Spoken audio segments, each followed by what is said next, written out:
Do you think that race plays a part in wealth distribution, or either a mindset that you can't Today? or cannot? Yeah. No. You don't? No, I don't. Hey, you and I, we're proof. Why would race have anything to do with it? Put your mind to what you want to do and go for that. There is a class of colored people who make a business of keeping the troubles, the wrongs, and the hardships of the Negro race before the public.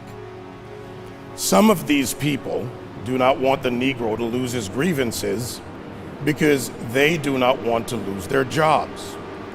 There is a certain class of race problem solvers who don't want the patient to get well. You know, it's frustrating to me that people take race and they make it personal. You know what I mean?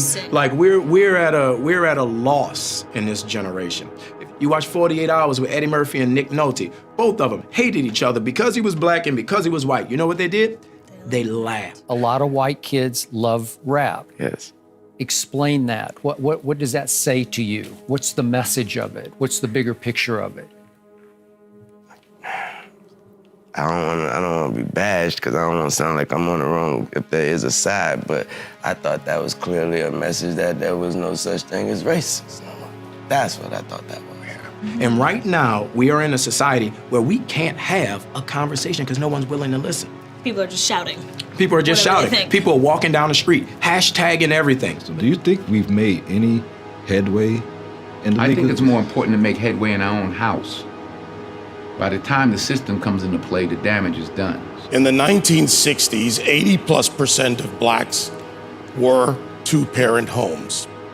Today, that is reversed completely the other way. The number one problem domestically facing this country is a breakdown of the family. And President Obama said it, I didn't. A black kid, or a kid, not just a black kid, a kid raised without a dad is 5 times more likely to be poor and commit crimes, 9 times more likely to drop out of school, and 20 times more likely to end up in jail. So you're far more likely to end up in jail without having a dad than you are because of a white racist cop. You blame the system? Where was his father? It starts in the house. It starts in the home. And yeah, well, my father got locked up. Well, where was his father? Blacks are convinced that the number one issue facing the country right now is social justice, racist white cops, discrimination, systemic racism, microaggression, whatever new word they come up with, and it's a bunch of nonsense. Half the homicides in this country are committed by and against black people. Last year, there were 14,000 homicides, not talking about suicides, I'm talking about homicides.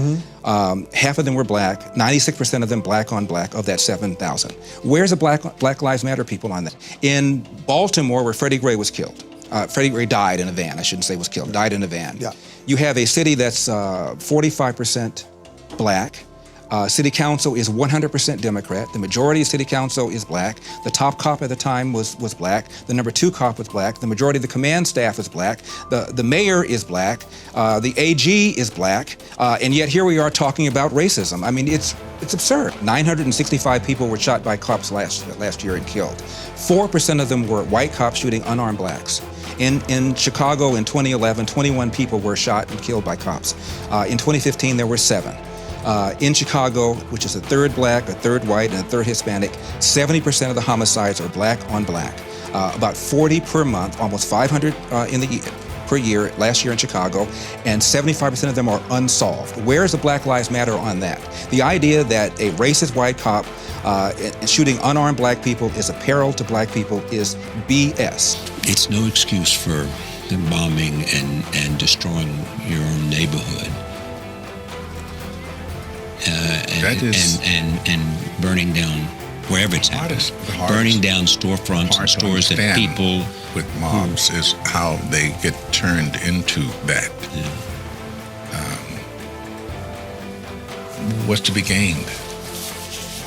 You stop for one split second to think. Burning and looting doesn't help you in any way. I will always continue to say that riots are socially destructive and self-defeating. I'm still convinced that non-violence is the most potent weapon available to oppress people in their struggle for freedom and justice. I feel that violence will only create more social problems than they will solve. So I will continue to condemn riots, and continue to say to my brothers and sisters that this is not the way. Continue to affirm that there is another way.